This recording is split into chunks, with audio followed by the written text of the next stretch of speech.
Okay, hello, and welcome to Developer Insights. Are you trying to? Did I forget a line? Is that what you're Go saying? ahead. Go ahead. And I'm Justin. Yep, we're on it. Together with leads on game development and design here at Codename. We also founded Codename too. That's true. We're going to be your hosts for this episode and every episode. Because when we're not here, the show doesn't happen. That's true for the last 2 weeks. Yep. Today is our 153rd episode. It says so right here. That's true. And it's the first episode of 2025. Happy New Year. Yeah, I mean, it's already the 9th, so that might have landed better 9 days ago. I can still say it. I haven't said it yet on stream. It's allowed. Yeah, well, it's too late now. You already did it. Yep. Anyway. So, do you remember what we do here? I think we mispronounce names and attempt to answer questions. It sounds about right, David. No, not our names. The player names. The ones in the chat. They're very difficult. For you, maybe. Okay, well, I'm going to give you the hard ones today. Does that mean you're going to answer all the design questions? Today, we are here to answer development and design questions about Idle Champions. That's true. But if you don't ask any questions, you may have to suffer through Justin's one-man reenactment First of 2025. of New Year's Eve at the Stocks house. Mm-hmm. Oh, yeah, that's a good one. All in bed by 10 o'clock. Exciting stuff. Very exciting. Exciting stuff. Very exciting. All right. As always, we have pulled forward some questions from the previous show, so it'll be the one back in December that we didn't get to, and we will answer some of those while we are waiting for new questions to come in. But before we get to those, I do have some items for updates on items that were. I know I do. Wow. That were flagged to get looked at by the dev team. So without any further stalling for time or forgetting what it is that we do here, let's get started with those. Okay. Let us do that. Scroll to the top of the doc. Okay, so I do have some fixes and new features that we're ready for announcing, and that includes that they fixed a bug that sometimes prevents Sentry's Guardian of Soul Win ability from applying when selecting her dedicated Guardian specialization. There's some improved offline background progress for Voronika's Search for the Crown ability. They've fixed a bug that causes the game to crash if Voronika was moved while using her ultimate. Fixed a bug that caused the game to crash if Kreidel was moved while using his ultimate. Seems familiar, got a theme here. Then we fixed a bug with Alkira's Urchin Pranks ultimate attack where Jenks and Squiddy would move off the screen. And we fixed a bug that sometimes caused a champion's overwhelm to get stuck at their base amount. And I know there was a handful of other items that were also in review, but I'm not going to put those on the in progress. Hopefully those will be done and in for next week. Okay, let's get on with leftover questions.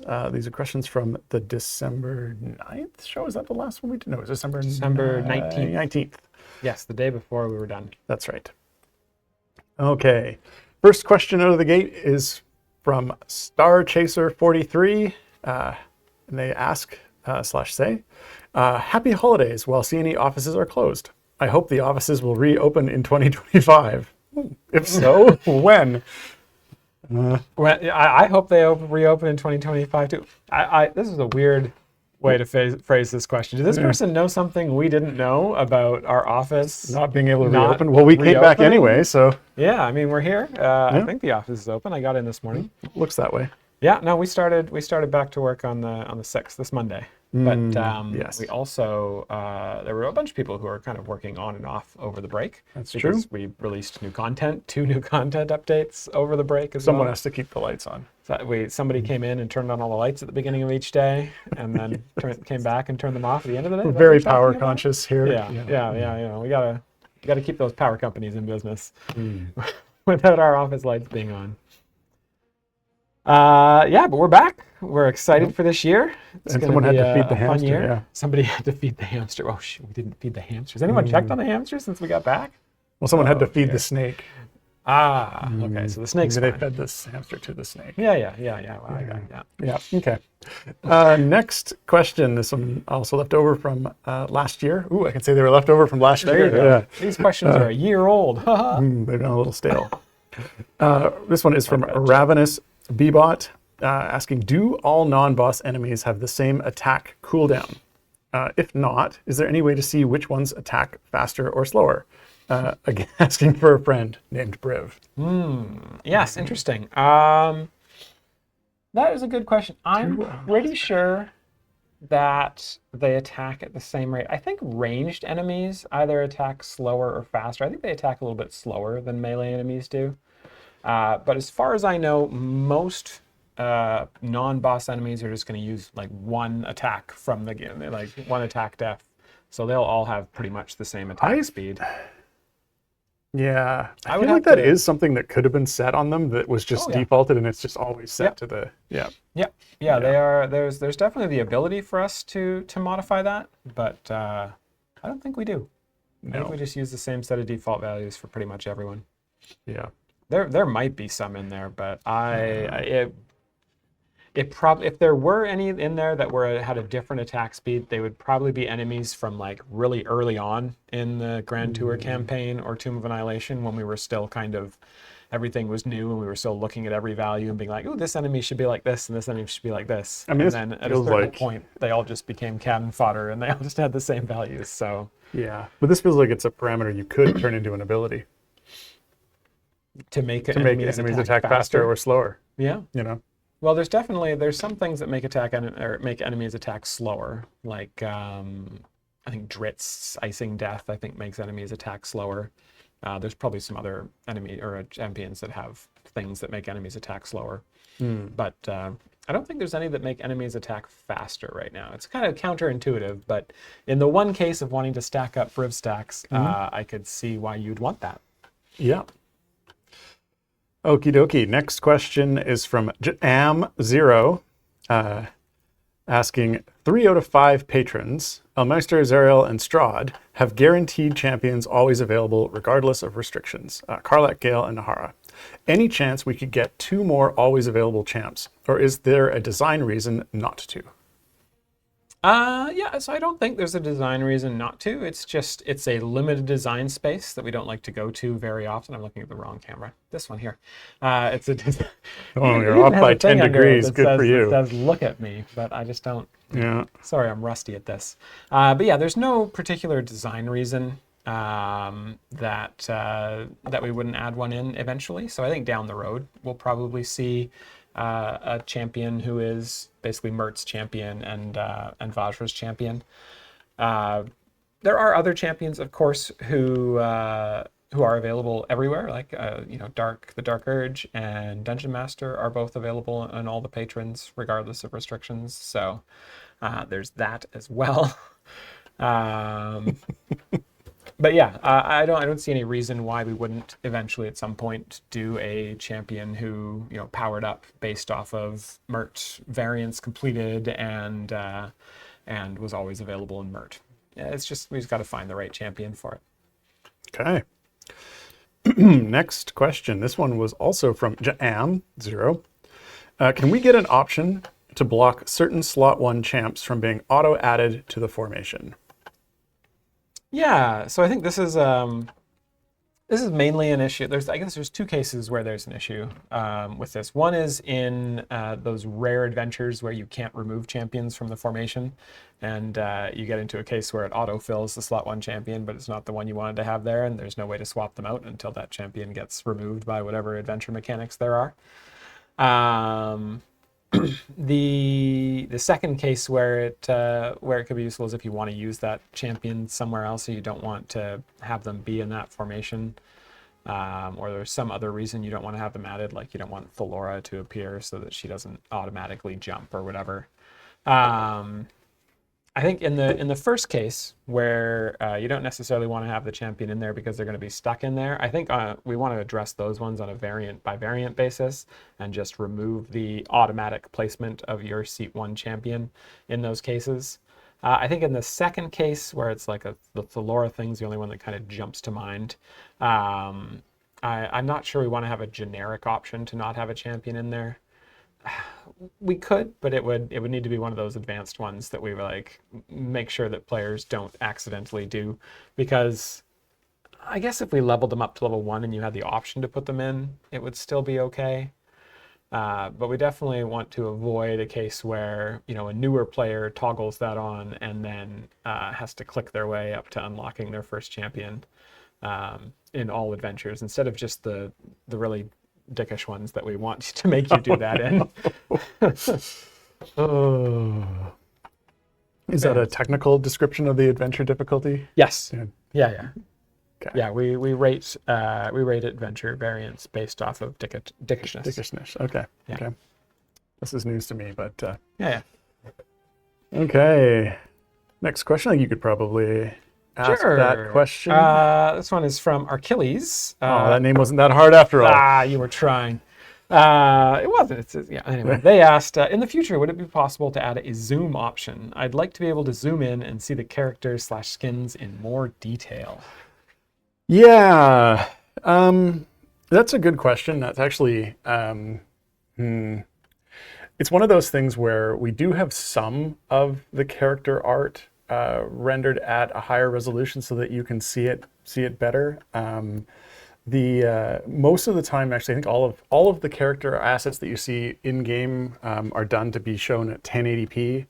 And so if you were at 720p, you could probably zoom in at that point. But if you're already at 1080p, you can't really make them much bigger without making the characters just blurry. But we have for certain sequences for some of the characters and skins, we do have some of the larger versions of the graphics that we show. So it's possible for us to have something like that on the character screen, potentially up to a point. But unfortunately, just due to the size of the graphics that we export, we don't do all of the animations at the higher resolutions because it just takes up a lot of memory. It's a lot of download time, etc. So it's possible that we could do something like that on the character sheet for just like the one view of the character, but probably not like the game in general. Mm-hmm.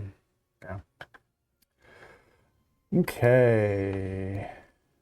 New questions. All right. Questions from this year. Yes, indeed. Starting with first question today was from Gauntlet Blade, asking, with the rework to Mehen counting the girls as Dragonborn and his feet making him count as a tiefling, can we get a tiefling skin for Mehen and Dragonborn skins for the girls? Yeah, I mean, I could see something like that down the road. I feel like we...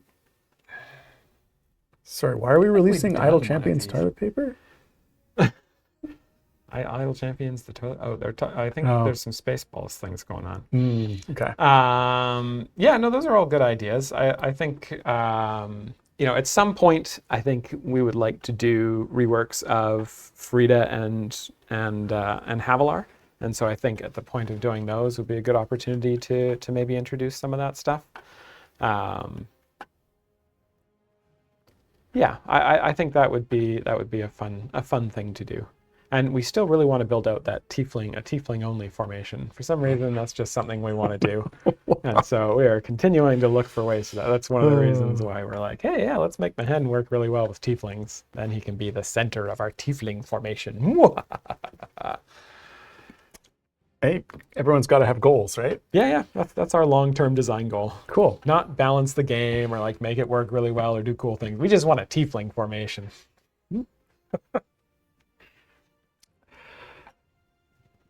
I don't have to follow that. Next question. This one is from Library of Akasha. It says, suggestion. It says question suggestion. That's true. It does say question suggestion. Probably because the bot wouldn't pick up a thing that said suggestion but not question. That is true. I still really want that festive Binwin skin that went from Christmas Code to Wild Offer instead of Gem Shop.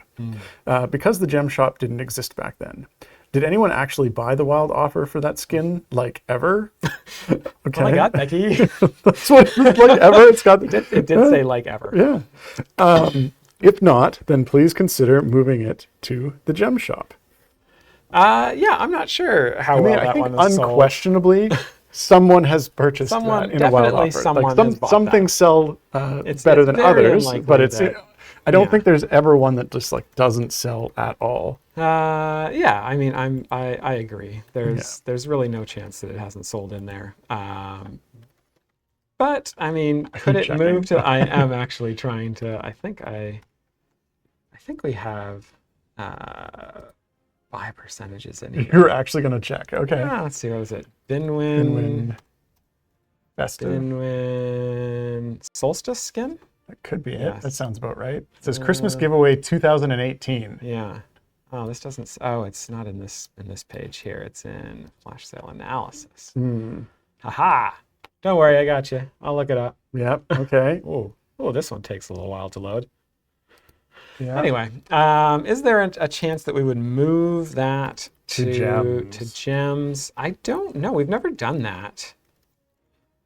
I mean, is it a possibility we'd make another way for this to become available? Let's see. Offered, purchased.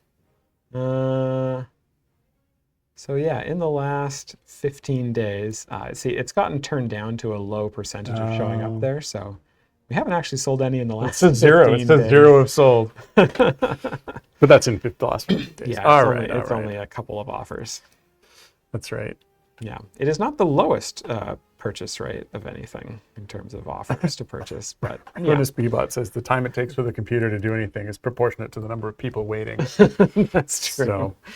So, would we consider moving it to the gem shop? I don't know. I think there are other ways. So like it doesn't get offered very often probably because people haven't been engaging with it very much, or else enough people have it. All the people who have it, or who want it have it at this point. all the people that have it. Very well done. Yes. That's true. I'm still trying to remember how to talk as part of the being away for so long. But yeah, there's some ways that we want to try in the next little while of putting more of those items from wild offer, or making more of those items from wild offers available. Because I think one of the issues we have with wild offers and the whole wild offer system, and the weekly offer system addresses this somewhat, but doesn't fully address it, is there are so many items in the wild offer pool that there could be one that you really want and you're willing to pay for, and it just never comes up for you.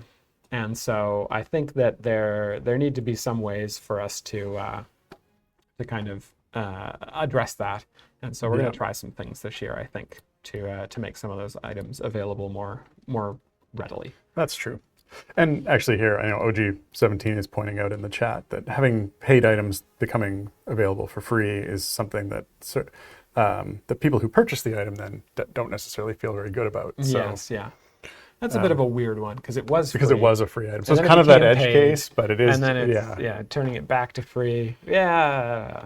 Yeah, because when it was free, it was a special promotion. Yeah. And then after the promotion, then it became something that you could get in an offer. Yeah.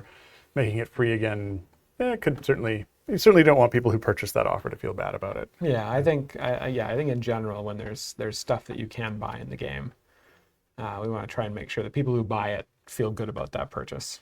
Yeah. Okie dokie. Next question. This one is also from Library of Akasha. How much platinum would the Eros Modron core cost? Are you going to make it available anytime soon? I thought it would come out with the end of year update. I'm assuming most players will be able to afford the price by now if they have been saving diligently. Yeah, that's a good question. The Aurora's one. The Eros one is, I think it's currently in wild offers. Yeah, that's core 5. And that originally came out in a season? It came out in season 1. Season 1 was the Eros, right? Or was it season? I think it was season. Yeah, it was season 1 because we did the Modron core as the chase item in that season. So that is in wild offers. That actually is doing quite well in wild offers. So I very much doubt that it's going to go to, well, I guess this question wasn't about it going to the gem shop. Yeah, having a way for that to be purchased rather than through wild offers, just making it like straight up for platinum, that's probably something we should think about doing, because there's just not that many cores, and there should probably be a way to get that one if you want it. So I'm going to put that onto the think about it question, and we will. How many people remember they have been when? Someday Binwin's going to get a rework, and then you'll all be wanting that Solstice Binwin skin. Yeah, definitely. Binwin's actually been on. He's pretty low in terms of usage on the chart there. And Well, there we go. Then he's due for a rework. He's one that we've looked at for a while. Yeah. We can give him a pirate skin. Yeah. Wait, does he already have a pirate skin? No, maybe not. Binwin doesn't No, have it. No, Brunor. Brunor has a pirate skin. Well, then he should have a pirate skin to go with his rework. All the dwarves are pirates for some reason. But yeah, we've tried a couple of times to make Binwin work, and he just seems to always kind of flop. But I think we haven't tried to rework him in sort of the modern design era when I've had Pete around to tell me that my ideas are bad. Instead, you just had me to tell you that your ideas were bad. Yeah, but I might have been polite about it. You're just way too polite. Okay, I'll try harder. Next question. This one is from Garwar, asking, in Champion Search, can we have sorting by Elminster and release rework date? Should show whatever date is most recent for Elminster purposes. Currently, it shows release date, but includes them if they were reworked recently, but gives us no idea of when they would no longer be available for Elminster. Yeah, no, we definitely need to update that. I think that's. Are we not showing that data on our list? So we show release date, but we don't show rework date. There's nowhere in there that shows rework date. So all of the champions who get reworked are available for Elminster for 3 years from the date of their rework, and there is no way of seeing that date, I think, anywhere. So that is something we need to do. I will highlight that. I'm sure that is already on our list, but I think it's on a low priority branch of the list. So it just needs to be kind of. We're keeping our lists on branches now. It's like now, different versions of the. New thing of we're doing this year. Instead of high priority, low priority list, we've just got this tree of lists, and the ones that are higher up in the tree are higher priority, and the ones that are lower in the tree that are low priority. And then there's of course the root list, which is like the things we are never going to. Can we just prune some of those off? Pruning is an important part of tree maintenance. Yeah, and list maintenance. And list maintenance. That's true. You see the metaphor? It's starting to become clear. I can picture it. There we go. Yeah. Is it binary? Is it a binary tree? Confirm Justin has a tree in his office. Justin does not have a tree in his office, but we should get him one. I do have a plant next to me named Dave. That's true. We did name all of the plants in the office so that we would feel worse when they died. Yes, and some of them have died, but Dave is still alive. We've managed to keep Dave alive. Both Daves. Just barely. Okay. Next question. This one is also from Library of Akasha. And this is also a suggestion. Could you please get rid of the 10K capped eye levels on full dismantle? You can't really call it a full dismantle with that limit. Yeah, so I think we talked about this a couple of episodes ago. It was last year, I can't remember. But we talked about sort of the dismantle and why it's capped at 10K. Yeah. And the reason for that is, one of the big reasons we did the dismantle was so that people who had invested really money into champions and then had those champions kind of change to the point they didn't want to use them anymore could then get that money back and put it somewhere else. So it was a nice thing to do for people who had spent in the game and invested actual money and supported the game in that way. And in general, people who are investing money aren't spending the money necessary to get over 10,000 item levels in each slot. That used to take a boatload of money. Now it takes a little bit less money with platinum chests, actually significantly less money with platinum chests, but it's still at the point where that 10K limit is really just there to recoup any financial impact, support of the game impact of having a champion nerfed or changed or whatever warrants a dismantle. So I don't think we have any plans at this time to adjust that. There are lots of ways in the game to get tons of item levels if you want them. And I don't think anyone who's got more than 10K item levels on a particular champion is going to be particularly hurting for getting more item levels on another champion. That seems to make sense. So a funeral pyre for each plant. Yes, well, the dead plants burn quite well because usually they're quite dry at that point. Yeah. Oh, okay. Next question. This question is from Emote, asking, what did Stokey do to deserve a very middling rework power-wise compared to the rest in her seat, and then get entirely replaced by Eric, also in her seat, who's better than her in every role she has? Oh, wow. Was she meant to get pre-stacked item and then just never did or something? Either way, she's been robbed. Can we see some tweaks, please? Yeah, this question has appeared a couple of times in here from pretty much all of our normal question askers. So you were the first to get it in, emote, so congratulations. Yeah, I guess we kind of missed the mark on Stokey's balance there. No, we definitely, we do power testing on the champions. I guess I didn't particularly, I didn't in this case go and look at sort of Eric versus Stokey when we were doing Eric's power testing to make sure that we had some proper numbers there. So can we go back and tweak things? Perhaps. I'm not sure what would be necessary to kind of get her up to that level.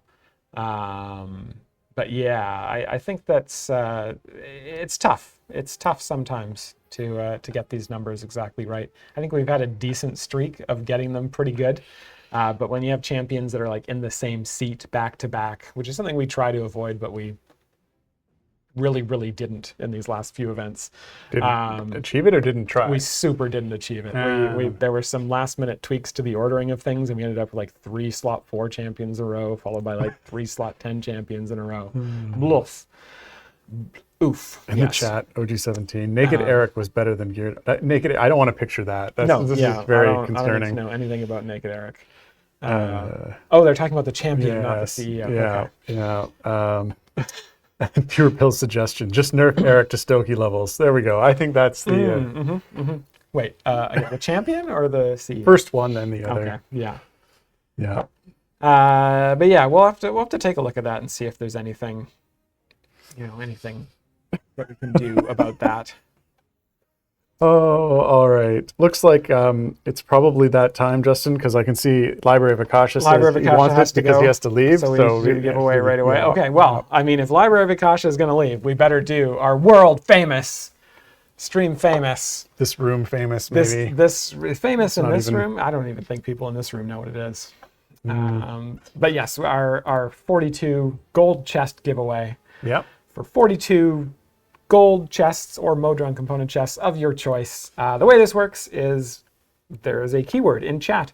All you have to do is copy and paste that keyword or type that keyword in and hit enter, and you will be entered. Oh, that was a poor sentence construction. You will be submitted, your entry will be submitted to the contest for a chance to win 42 chests of your choice. Your entry is important to us. Your entry is the next entry on the line. Yes, Phoebe. So it can be any type of chest. If you win, you get to pick the type of chest that you get. It has to be a gold chest. Can't choose platinum chests. They're too good. Or clairvoyant and min chests. Clairvoyant and min chests are also out. You can choose Modron component chests. You can choose any type of gold chest in the game. But it has to exist in the game. Yeah. So you mean what are some other types of chests? I can't have a glue chest? A glue chest? Yeah, what about like a felt chest? Oh, that would feel nice. Maybe a dip chest? A dip chest? Yeah, a dip chest. Or a fine liner chest. Maybe, how about a calligraphy chest? A calligraphy chest? Yeah, I like a good calligraphy chest. Okay. Or a gel chest. Maybe a fountain chest. A fountain chest? Oh, or a ballpoint chest. They've got it. Yeah. Got it. But someone above got it too. I thought that was a different word when they initially typed it. I'm like, I would have thought that the chatbot would catch that, or Moobot would catch that. Will Mantor got it first? Oh no, baby giraffe. Really? Looks like it. Oh yeah, types of sorry, there was Yeah. Baby giraffe. No, baddie giraffe. Not baby giraffe, though. Baby giraffe would be really cute. And delicious. But baddie giraffe I mean, never mind. Oh my goodness. Anyway, you're right. Congratulations. Let's get back to what we were doing. Congratulations to Baddie Baby Giraffe. Not for winning the contest, obviously, but for getting the category. Yes. Oh my God. Okay. Let us continue. Next question. This is from OG17. Can Mahen's adoptive father glitch feat be given a secondary effect like modern feats? For example, Will's recent identical feat has an 80% pre-stack buff. Yeah, that's a good point. I think the adopted father was one of those ones that that came out before kind of the modern set of glitch feats, and so I think that definitely it is an opportunity that we missed on the rework that we could look at adding something to. That is our bad on missing that one. That definitely should have gotten looked at. Okay, next question. This one is also from OG17. Mahen's fashionably grumpy feat needs adjacent characters to have skins equipped to give a +2 pre-stack, which means people that want to use base skins or all random skins have to manually change them to be non-base skins. Could this mechanic use characters has skins owned so you're not punished for using desired cosmetic options? Gym 2, I guess. Yeah, I think that's not a bad idea. For the gym one, we'd have to change it to has skins owned or currently has a skin equipped. It'd have to be both because obviously one of the ways you can stack that up is by using his Wand of Wonder to do it. But yeah, I think it could, something like that could work. There's no need to force people to use skins. Just having them is enough. If you really want to use the base one after you've paid for a skin. Yeah, I'm kind of on the fence about something like that because Right? it feels like on one hand, you're trying to make sort of an interesting interaction that requires you to like dress up your characters so that they're using the interaction. On the other hand, it's sort of just a pure math side of like, well, the game is the math. Yeah. So for some people, the game is not the math. It's the the actual character interaction in the story and all that other fun stuff too, plus the math. But Yeah. it seems like just I pulling all of the, I don't know. For people who want to have the skin equipped, they can have the skin equipped. And for people who just want to enable the ability, then it seems like that would be don't know. fine. I don't Like I say, necessarily I'm on the wanna- fence about yeah. something like that because it seems like it's a little bit sort of detracting from the concept of the ability, right? Which is to get them to dress up their characters. But Yeah. no, I do see it from both sides, which is why I'm on the fence. But it's Yeah. All right.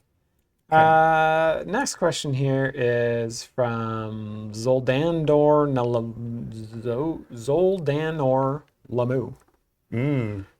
told you those names are hard to pronounce. That one was pretty straightforward. It's just very long. Who asks, can something be done to help the offline progress for bosses like the Devourer?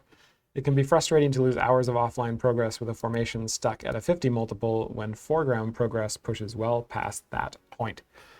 So What's going on with the Devourer? The thing that's offline happening progress? here is This is the monster that like eats the characters and like puts them the in its way chest. the way offline progress I think works is if a character dies, it counts you as not being able to beat that area because we assume that if a character dies, you are probably going to get knocked back because there's just such a massive effect from each character. You lose out on a tenth of your exponential damage at that point. So I think, the Devourer is not the only boss that can do this. Any boss that can kind of one-shot or close to one-shot a character, maybe two-shot if you get unlucky for ones that kind of attack randomly.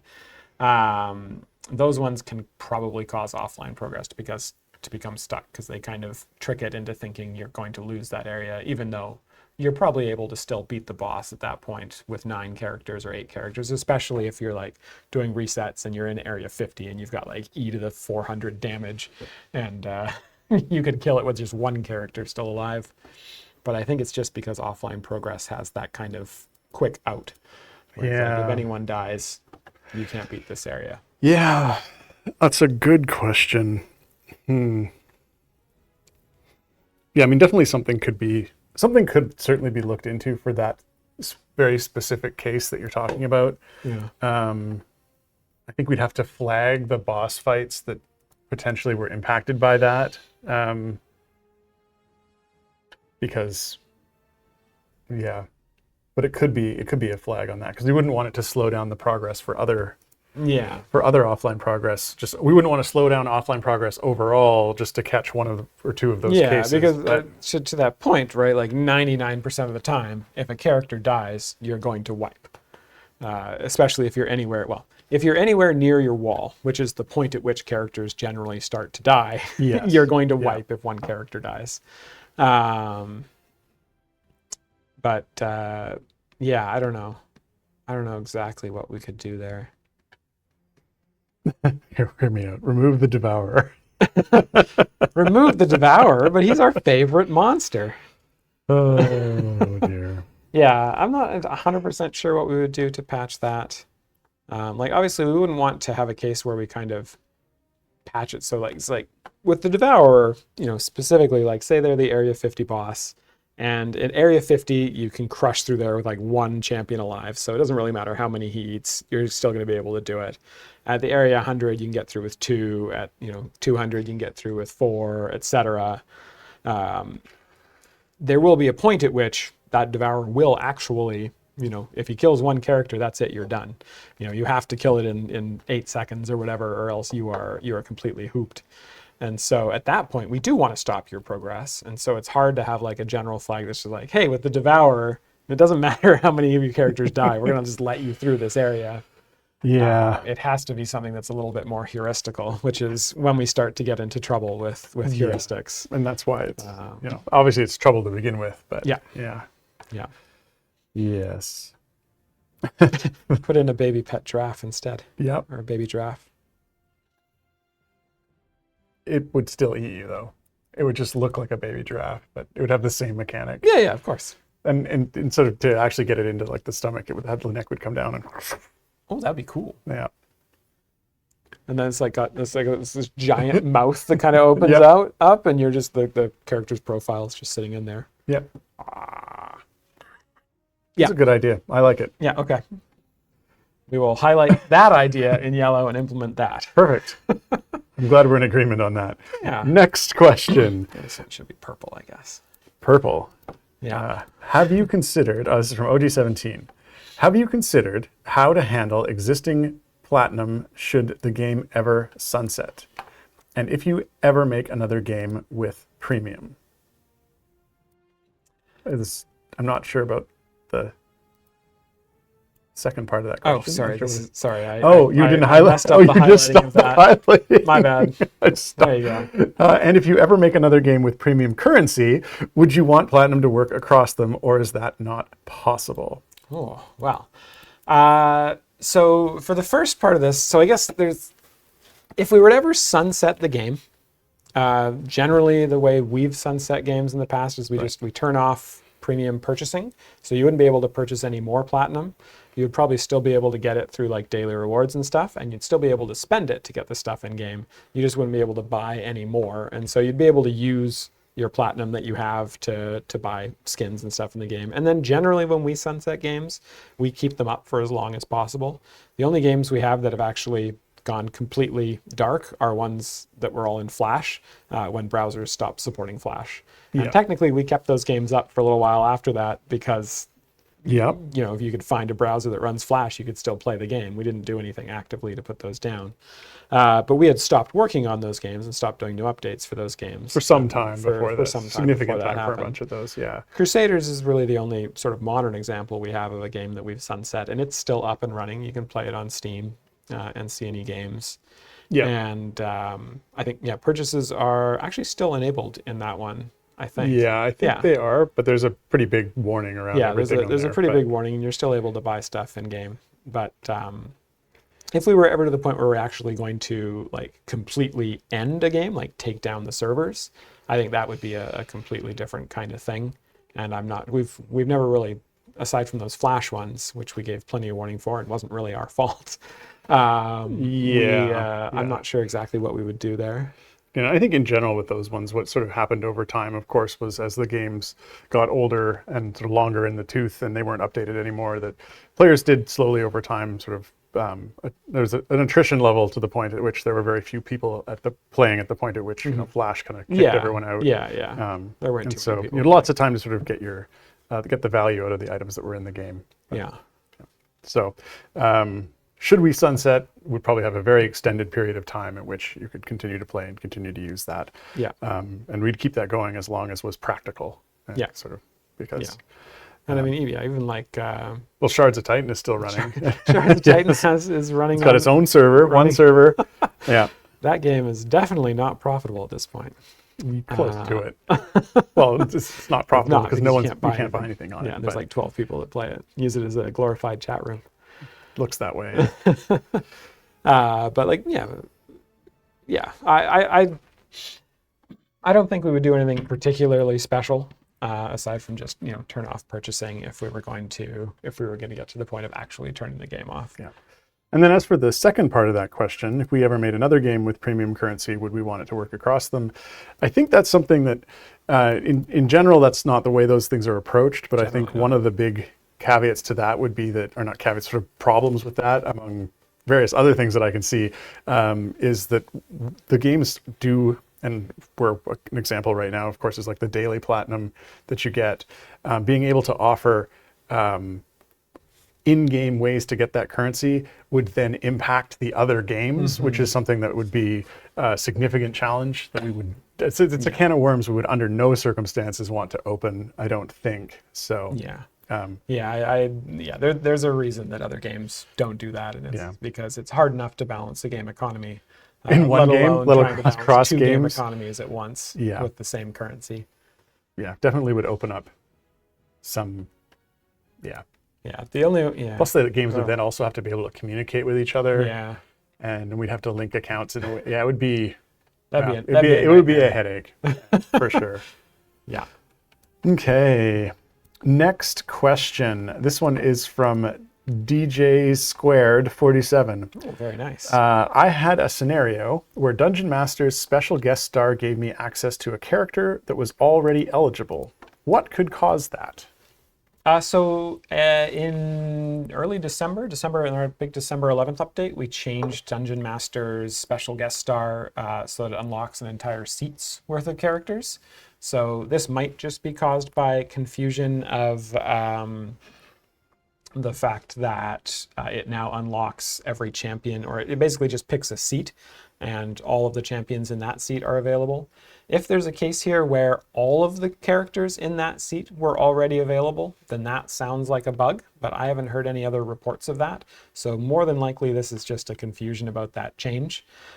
So yeah, basically, instead of just choosing one character, it now chooses, or it now just gives you access to an entire seat's worth of characters. So you can pick the character you want to use out of that seat, including ones that were previously unavailable. That's an interesting question. All right. Next question. This one is from Fewer Pills asking, can feats be removed from autosaves? I don't really see the point of those saves anyways, but I'm fine with them existing as long as they don't give me the misclick potential to just load the wrong feats for 10 champions without me noticing it.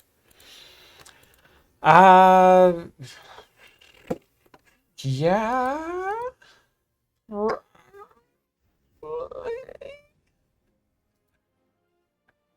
I guess so the point of these saves, as far as I can somebody tell, requested is, this. This was a request from you run the stream. You run an adventure, and then you, or like say you're just running through variants kind of blindly, and you run a variant.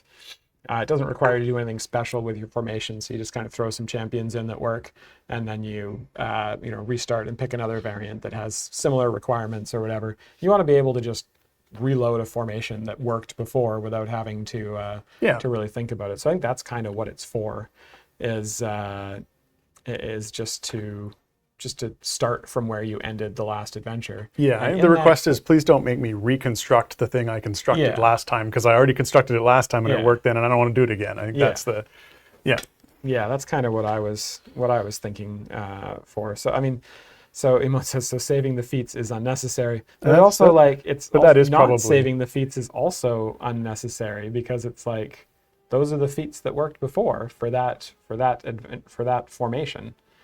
I mean, the core request from Fewer Pills, though, is saying that he's potentially clicking that, which is changing the feats on the champions. But that would indicate that the feats that were on those champions had been changed during the run to something. Well, it would imply, I guess the case there would be you accidentally load that formation after you've done a bunch of maintenance on the other things. Yeah.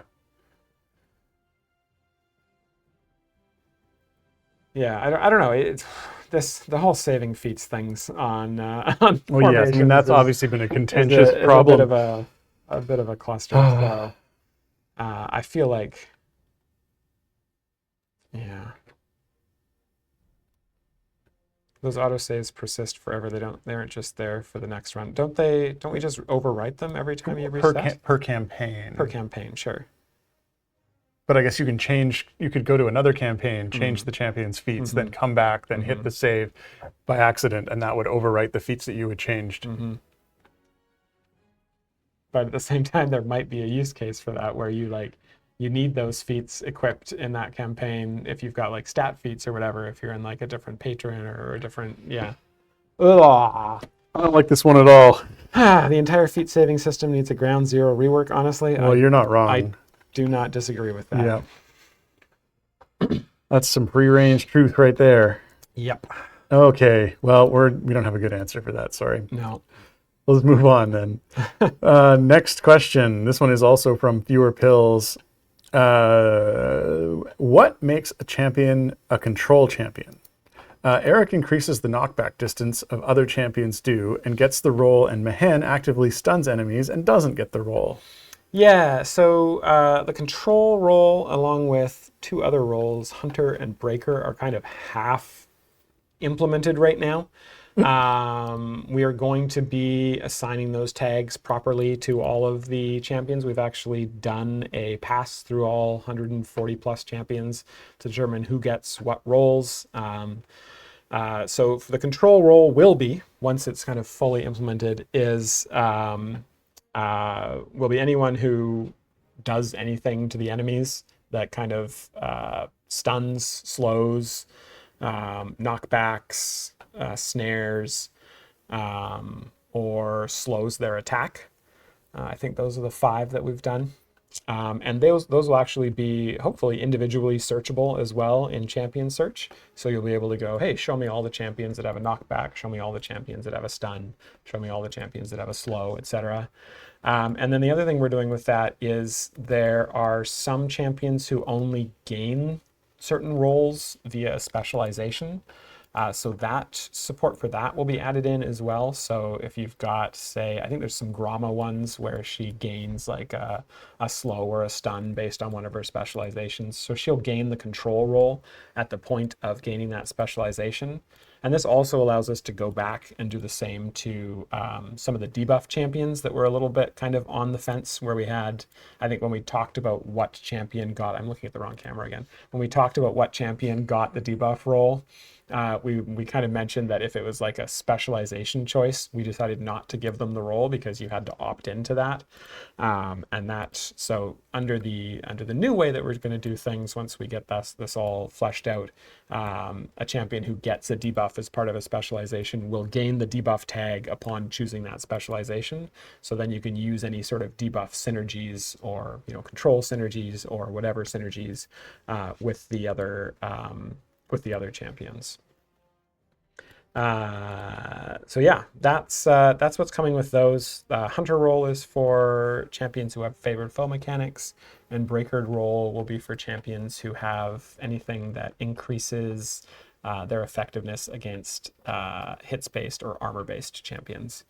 And we are hoping to get that into place pretty soon.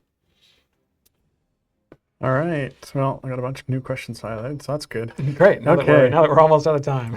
Well, quick, faster. Next question. This is from Fewer Pills. Can you please add the small star to add achievements to the quest tracker to the achievements tab? Hope that made sense. Yes. Right now, it's only available from the event dialog, which feels like it is an oversight. Yes. Okay. Next question. This one is from Ravenous Bebot. Have you considered refreshing the static content images on the Idle Champions blog page? It currently advertised Tomb of Annihilation as a new feature, and I'm not sure that the images are just blurry or if they are so old there's mold growing on them. Wait, On the no, on the blog page? On the blog page? Codename Static content? Entertainment.com. See, I'm going there too. Yeah, All right, I'll just look on your screen. Okay, games. Games. Champions. Yeah, it's right there. There it is. Yeah, Bushwhacker, it's no. under games. Tomb of Annihilation. yeah, Oh, okay. game features. Regular updates. Oh, and look, I think these Collector and images champions. are blurry. Those are blurry. Yeah. The one place on the website we used we used low res graphics. Yes. Oh man. Yes. Let me tell you about the adventures we No. had with 1600 by 1200 No. graphics on the blog. I've had to have words with people. Anyway, I don't want to relive that. Yeah, they're blurry. Someone should. Someone should do that. It's That sounds like a 5-minute task. I don't know if it's a 5-minute task worth doing, but it sounds like a 5-minute task. Someone can probably look at those. They are definitely blurry. Okay. Next question. This one is from TX Zen. Any news about fixing Freely's adventurous tale not working consistently or ticking up in the background?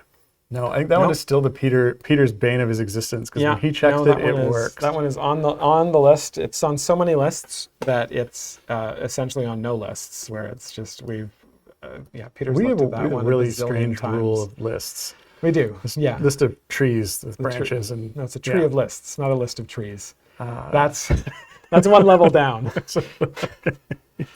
Okay, next question. This is from Niscus. Good day.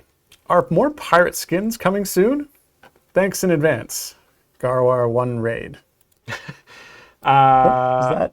Okay. That was probably the indication that said that anyway, yes. Yes. That was probably not typed out. That was just picked up by the question bot. Okay.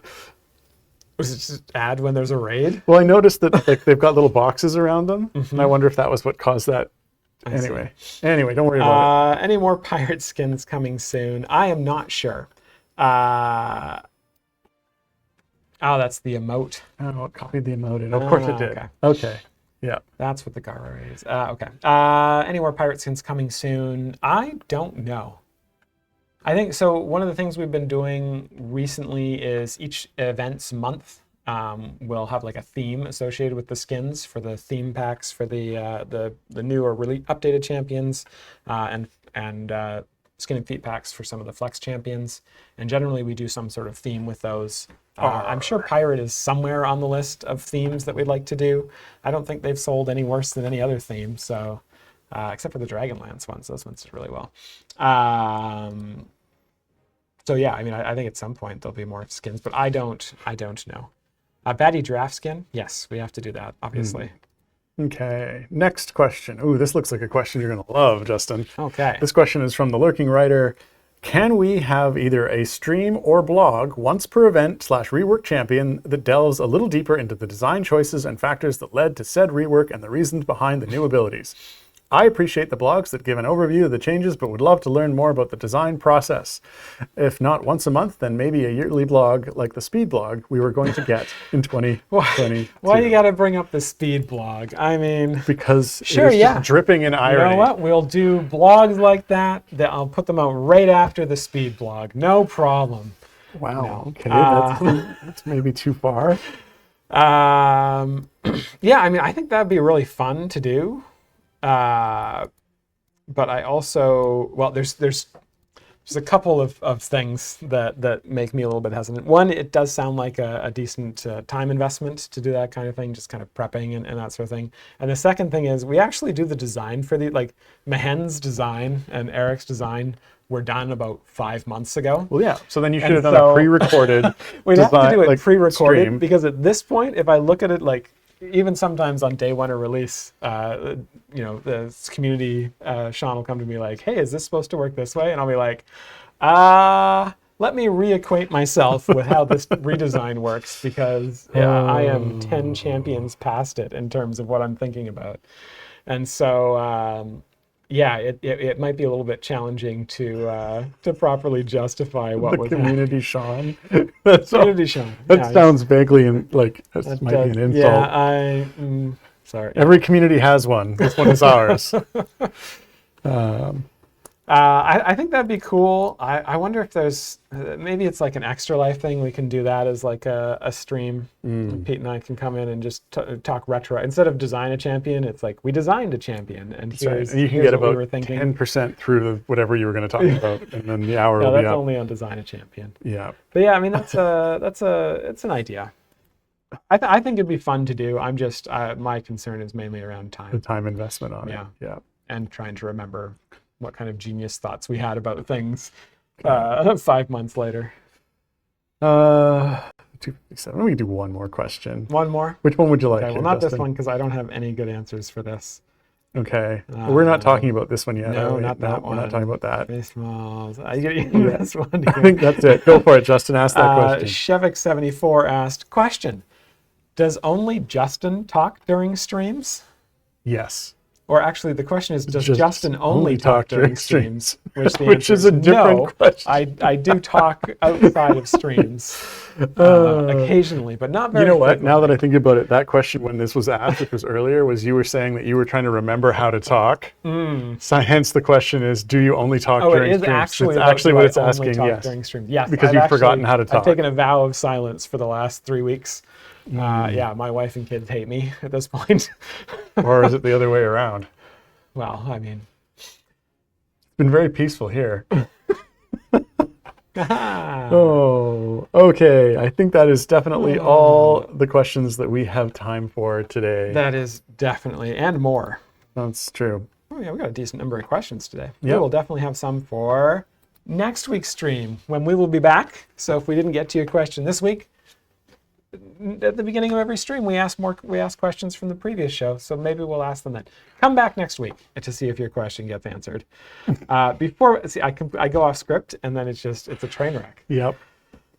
Before we go, this is the wrong place. Where is it here? Here we go. You'd probably like to thank the Before we mods. sign off, though, we'd like to thank our tireless mod, Sean. Our community Sean. Community Sean. Thank you, community Sean. Yes, and let's, of course, thanks to all of you for hanging out, playing the game, asking such great questions, because without you, no one here would get to do what we do. And we like what we do. If we can remember what we do, Yes. we like what we do. That's it. Enjoy the rest of your day, everyone. So long. Thanks for all the fish.